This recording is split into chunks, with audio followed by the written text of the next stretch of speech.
ನಾನು ಈ ದಿನ ದ್ವಿಗ್ರಹಗಳ ಒಂದು ಸಂಯೋಗದಲ್ಲಿ ಕುಜನ ಬಗ್ಗೆ ಅಂದರೆ ಮಂಗಳ ಗ್ರಹಗಳ ಬಗ್ಗೆ ಯಾವ್ಯಾವ ಗ್ರಹಗಳಿದ್ರೆ ಏನೇನು ದ್ವಿಗ್ರಹ ಯೋಗದಲ್ಲಿ ಹೇಳ್ತಿದ್ದೀನಿ.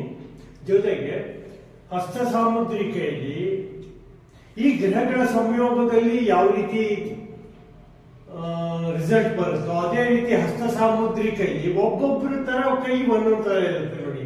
ಅದೇ ಈ ಸಂಯೋಗದ ಆಧಾರದ ಮೇಲೆ ಈ ಕೈ ರೇಖೆಯ ಮತ್ತು ಕೈ ಬೆರಳುಗಳ ಒಂದು ಸಮಾಗಮ ಇರುತ್ತೆ.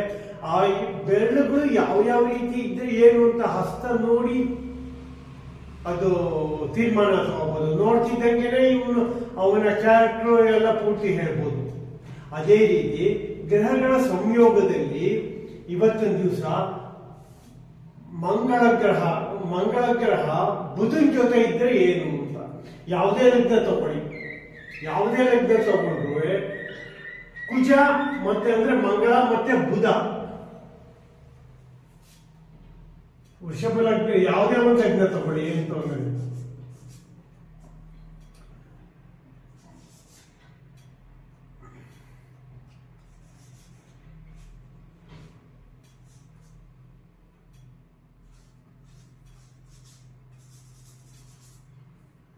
ಮಂಗಳ ಮತ್ತೆ ಬುಧ ಅಂದ್ರೆ ಕುಜ ಬುಧ ಅಂತ ನಾವು ಹೇಳ್ಬೋದು. ಈ ಗ್ರಹ ಅವನ ಜಾತಕದಲ್ಲಿ ಒಂದಾಗಿದ್ರೆ ಏನು ಅನ್ನೋದು, ಈಗ ಮಂಗಳ ಅಂತಂದ್ರೆ ಧೈರ್ಯ ಕೊಡೋ ಗ್ರಹ. ಇದು ಕಮರ್ಷಿಯಲ್ ಯಾವುದು ಬುಧ. ಮಂಗಳ ಜೊತೆಯಲ್ಲಿ ಬುಧ ಸೇರಿದ್ರೆ ಇವೊಂದು 100ಕ್ಕೆ 100 ಭಾಗ ಇವೊಂದು ವ್ಯಾವಹಾರಿಕ ಜ್ಞಾನ, ವ್ಯಾಪಾರ ಮಾಡೋದು ಮತ್ತೆ ಸ್ತ್ರೀ ಲಂಪಟ ಅಂತಾನೆ ಹೇಳ್ಬೋದು. ಯಾಕೆ ಅಂತಂದ್ರೆ ಕಳತ್ರಕಾರಕ ಮಂಗಳ ಗ್ರಹ ಇದೆ, ಜೊತೆಗೆ ಬುಧ ಸೇರ್ಕೊಂಡ್ಬಿಟ್ಟಿದೆ.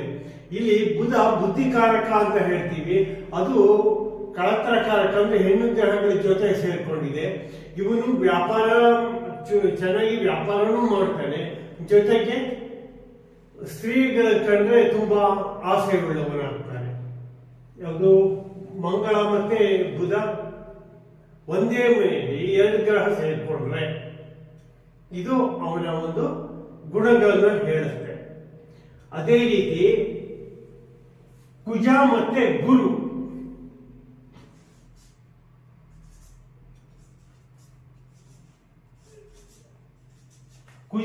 ಸೇರ್ಕೊಂಡ್ರೆ ಅಂದ್ರೆ ಮಂಗಳ ಮತ್ತೆ ಗುರು ಸೇರ್ಕೊಂಡ್ರೆ ಏನಾಗ್ಬೋದು ಅವನ ಜೀವನದಲ್ಲಿ, ಅವನ ಭಾವನೆಗಳು ಯಾವ ರೀತಿ ಇರುತ್ತೆ ಅನ್ನೋದು ನೋಡೋಣ. ನೋಡಿ, ಮಂಗಳ ಗ್ರಹ ಅನ್ನೋದು ಧೈರ್ಯ ಕೊಡೋ ಗ್ರಹ ಅಂತಾನು ಹೇಳ್ತೀವಿ, ಕಳತ್ರಕಾರಕ ಅಂತಾನು ಹೇಳ್ತೀವಿ. ಅದ್ರ ಜೊತೆ ಮಂತ್ರ ಹೇಳೋ ಒಬ್ಬ ಗುರು ಅಂದ್ರೆ ಬುದ್ಧಿಗೂ ಸಂಬಂಧಪಟ್ಟ ಗ್ರಹ. ಮತ್ತೆ ಮಂಗಳ ಜೊತೆ ಸೇರ್ಕೊಂಡ್ರೆ ಅವನು ಯಾವಾಗಲೂ ಮಂತ್ರಗಳ ಜ್ಞಾನ ಮತ್ತೆ ಮಂತ್ರ ಹೇಳೋದು, ಈ ಪುರೋಹಿತ್ಯ ಮಾಡಿಸೋದು ಮತ್ತೆ ಮಂತ್ರಜ್ಞಾನ ಮಂತ್ರಗಳನ್ನ ಅರ್ಥ ಹೇಳೋದು, ಈ ಒಂದು ವೃತ್ತಿಯಲ್ಲಿ ಇರ್ತಾನೆ. ಮತ್ತೆ ಕುಜ ಸೇರ್ಕೊಂಡಿರೋದ್ರಿಂದ ಇದು ಬುದ್ಧಿಕಾರಕನು ಅಂತ ಹೇಳ್ತೀವಿ. ಮತ್ತೆ ಗುರು ಜೊತೆ ಸೇರ್ಕೊಳ್ತು ಅಂತಾದ್ರೆ ಗುರುವಿನ ಏನು ಗುಣಗಳಿದೆಯೋ ಅದನ್ನ ಉತ್ತೇಜನ ಕೊಡ್ತಾನೆ. ಏನ್ ಗುರುನ ಇದು ಏನು ಅಂತಂದ್ರೆ ಆಧ್ಯಾತ್ಮಿಕ ಚಿಂತನೆ ಮತ್ತೆ ಒಳ್ಳೆಯ ಭಾವನೆಗಳು, ಜೊತೆಗೆ ಈ ಕುಜ ಸೇರ್ಕೊಂಡ್ಬಿಟ್ರೆ ಏನಾಗುತ್ತೆ ಅಂತ ಅಂದ್ರೆ ಅವನ ಮನಸ್ಸು ವಿಭಿನ್ನವಾಗಿ ಬೇರೆ ಬೇರೆ ತರ ಹೇಳ್ಕೊಂಡು ಹೋಗ್ತಾ ಇರುತ್ತೆ. ಕುಜ ಶನಿ, ಮಂಗಳ ಜೊತೆಲಿ ಕುಜ ಶನಿ ಸೇರ್ಕೊಂಡ್ರೆ ಏನು?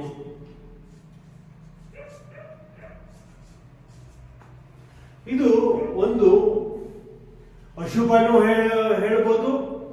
ಸಾಮಾನ್ಯವಾಗಿ ಈ ಕುಜ ಮತ್ತೆ ಶನಿ ರಾಜಕಾರಣಿಗಳ ಕುಂಡಿಗಳಲ್ಲಿ ಜಾಸ್ತಿ ಸೇರುತ್ತೆ. ಕಾರಣ ಏನು ಅಂತಂದ್ರೆ ಕುಜ ಶನಿ ಇಬ್ರು ಸೇರ್ಕೊಂಡ್ರೆ ಅವನ ಸುಳ್ಳಿನಿಂದನೇ ಅವರ ಒಂದು ವ್ಯವಹಾರ ಜ್ಞಾನ ಎಲ್ಲ ಪೂರ್ತಿ ಸುಳ್ಳು. ಇವರಿಬ್ರು ಪರಮ ಶತ್ರುಗಳಾದ್ರಿಂದ ಇವರು ಬರೀ ಸುಳ್ಳು ಹೇಳ್ಕೊಳ್ಳೋರೇ ಜಾಸ್ತಿ ಇರ್ತಾರೆ. ಇದರಿಂದ ಏನಾಗುತ್ತೆ, ಅವ್ರು ಸುಳ್ಳು ಹೇಳೋದು ಅಂತ ಅಂದ್ರೆ ಪ್ರಪಂಚಕ್ಕೆ ಗೊತ್ತಾಗುತ್ತೆ, ಆದ್ರೂ ಅವ್ರು ಸುಳ್ಳು ಹೇಳೋದೇ ಬಿಡೋದಿಲ್ಲ. ಕುಜ ಶನಿ ಇಬ್ರು ಪರಮ ಶತ್ರುಗಳು. ನೋಡಿ, ನಾವು ಸತ್ಯ ಹೇಳಿದ್ರೆ ಯಾವುದೇ ಒಂದು ಶತ್ರುಗಳು ಇರೋದಿಲ್ಲ, ಏನೂ ಇರೋದಿಲ್ಲ. ಅದೇ ನಾವು ಸುಳ್ಳು ಹೇಳಕ್ ಶುರು ಮಾಡ್ತು ಅಂತಂದ್ರೆ ಆ ಸುಳ್ಳು ನಾವು ಯಾವಾಗ ಗೊತ್ತಾಗುತ್ತೋ ಅಲ್ಲಿ ಶತ್ರುಗಳು ಹುಟ್ಕೋತಾರೆ. ಆಮೇಲೆ ಕುಜ ಗುರು, ಕುಜ ಶನಿ ಇವರಿಷ್ಟು ಜಾತಕದಲ್ಲಿ ಸೇರಿದ್ರೆ ಏನು ಅನ್ನೋದನ್ನ ತಿಳ್ಕೊಂಡ್ರೆ, ನೆಕ್ಸ್ಟ್ ಕುಜ ಮತ್ತೆ ಶುಕ್ರ.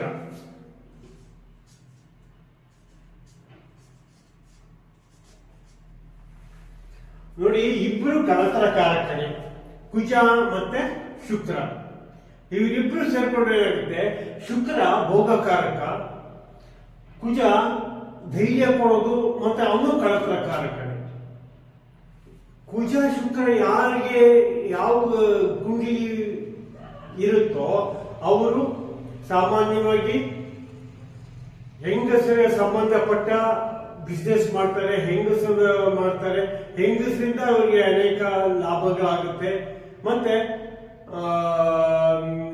ವಿವಾಹದ ಸಂಬಂಧಪಟ್ಟದ ಬ್ರೋಕರ್ಸ್ ಇರ್ತಾರಲ್ಲ, ಇಂಥವ್ರಿಗೆ ದೊಡ್ಡ ದೊಡ್ಡ ವ್ಯಾಪಾರ ಇಂಥವ್ರು ಜಾಸ್ತಿ ಮಾಡ್ತಿರ್ತಾರೆ. ಇಷ್ಟು ದ್ವಿಗ್ರಹ ಯೋಗಗಳಲ್ಲಿ ಈ ಕಾಂಬಿನೇಷನ್ ಹೇಳ್ತೀವಿ. ಇನ್ನು ಹಸ್ತ ಸಾಮುದ್ರಿಕ ತಗೊಂಡ್ರೆ ನೋಡಿ, ಈ ಬೆರಳುಗಳು ತುಂಬಾ ಮುಖ್ಯ. ಮೊದಲನೇದಾಗಿ ಈ ಹೆಬ್ಬೆರಳು ಅಂದ್ರೆ ವಿಲ್ ಪವರ್ ನಾವು ಏನ್ ಹೇಳ್ತೀವೋ ಅದೇನಾಗುತ್ತೆ, ಈ ಗುರು ಬೆರಳಿನ ಗೆರೆ ಮೇಲೆ ಬಂತು ಅಂತಂದ್ರೆ ಅವರು ಮನಸ್ಸಿನ ಮಾತನ್ನು ಕೇಳ್ತಾರೆ. ಯಾಕೆ ಅಂತಂದ್ರೆ ಈ ಇದೆಯಲ್ಲ, ವಿಲ್ ಪವರ್ ಏನಿದೆಯಲ್ಲ ಅವರ ಇದನ್ನ ನಿಮ್ಮ ಮನಸ್ಸುಗಳನ್ನ ನಿರೂಪಿಸುತ್ತೆ. ಅದ್ರಲ್ಲಿ ಏನಾಗುತ್ತೆ, ಕೆಲವರಿಗೆ ಈ ಗೆರೆ ಕೆಳಗಡೆ ಇತ್ತು ಅಂತಂದ್ರೆ ಅವ್ರ ಮನಸ್ಸು ಅವರೇ ಕೇಳೋದಿಲ್ಲ. ಅದೇ ಮೇಲ್ ಬಂತು ಅಂತಂದ್ರೆ ಅವರ ಮನಸ್ಸನ್ನು ಅವ್ರ ಮನಸ್ಸು ಹೆಂಗೆಂಗ್ ಬರುತ್ತೋ ಹಂಗೆಲ್ಲ ಮಾಡ್ತಿರ್ತಾರೆ. ಆ ಮನಸ್ಸು ಅವ್ರಿಗೆ ಸರಿ ಇಲ್ಲ, ಬೇಡ ಅಂತಂದು ಅವ್ರು ಏನು ಮಾಡಕ್ಕೆ ಹೋಗಲ್ಲ. ತನ್ನ ಮನಸ್ಸನ್ನ ಒಂದು ಆಧಾರದ ಮೇಲೆ ಅವರ ಜೀವನ ನಡೀತಾ ಇರುತ್ತೆ. ಅದೇ ರೀತಿ ಗುರು ಬೆರಳು ನೋಡಿ, ಈ ಗುರು ಬೆರಳು ಈ ಗೆರೆಯಿಂದ ಮೇಲೆ ಇತ್ತು ಅಂತಂದ್ರೆ ಅವರು ಆಧ್ಯಾತ್ಮಿಕ ಚಿಂತನೆ, ದೇವರನ್ನ ನಂಬ್ತಾರೆ, ದೇವ್ರ ಬಗ್ಗೆ ಎಲ್ಲ ಅವರಿಗೆ ತುಂಬಾ ಅಭಿಮಾನ ಇರುತ್ತೆ, ಪರಮ ದೈವ ಭಕ್ತರು ಅಂತಾನೆ ಹೇಳ್ಬೋದು. ಅದೇ ರವಿ ಬೆರಳು ಈ ಶನಿ ಬೆರಳಿನ ಮುಕ್ಕಾಲ್ ಭಾಗ ಇತ್ತು ಅಂತಂದ್ರೆ ಅಂತವರ ಒಂದು ಜೀವನದಲ್ಲಿ ತುಂಬಾ ಯಶಸ್ಸು ಚೆನ್ನಾಗಿ ಕಾಣ್ತಾರೆ. ಮತ್ತೆ ಅವರು ಅವರ ಕರ್ಮಜೀವಿ ಅಂತಾನೆ ಹೇಳ್ಬೋದು.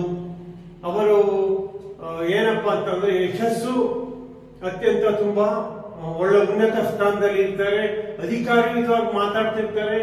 ಮತ್ತೆ ಅಧಿಕಾರಿಗಳನ್ನೇ ಅವರು ಕೆಲಸ ಕೊಡುವಂತ ರಾಜಕಾರಣಿಗಳಾಗಿರ್ಬೋದು, ಒಳ್ಳೊಳ್ಳೆ IAS ಆಫೀಸರ್ ಆಗಿರ್ಬೋದು, ಇಂಥವ್ರಿಗೆ ಈ ಬೆರಳು ಉದ್ದವಾಗಿ ಸ್ವಲ್ಪ ಈ ತರ ಇರುತ್ತೆ.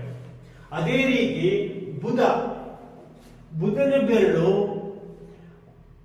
ರವಿ ಬೆರಳಿನ ಕೆಳಗಡೆ ಇತ್ತು ಅಂತಂದ್ರೆ ಅವರು ವ್ಯವಹಾರ ಜ್ಞಾನ ಇರೋದಿಲ್ಲ, ಅವ್ರಿಗೆ ಅಂದ್ರೆ ವ್ಯಾಪಾರದ್ದು ಇದು ಬರಷ್ಟು ಬರೋದಿಲ್ಲ.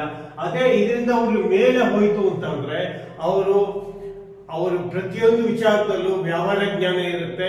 ಅವ್ರಿಗೆ ನೀವು ಏನು ಉದಾಹರಣೆಗೆ ಹೇಳ್ಬೇಕು ಅಂತಂದ್ರೆ ಅವ್ರಿಗೆ ಎಷ್ಟು ಕೊಟ್ರೆ ನಮ್ಗೆ ಲಾಭ, ಎಷ್ಟು ಕೊಟ್ರೆ ಲಾಭ ಅಂದ್ರೆ ಪೂರ್ತಿ 100% ಸಾಂಸಾರಿಕ ಆಗಿರ್ಬೋದು, ವ್ಯಾವಹಾರಿಕ ಆಗಿರ್ಬೋದು, 100% ಅವರು ಒಂದು ಕಮರ್ಷಿಯಲ್ ನೇಚರ್ ಅಂತಾನೆ ಹೇಳ್ಬೋದು.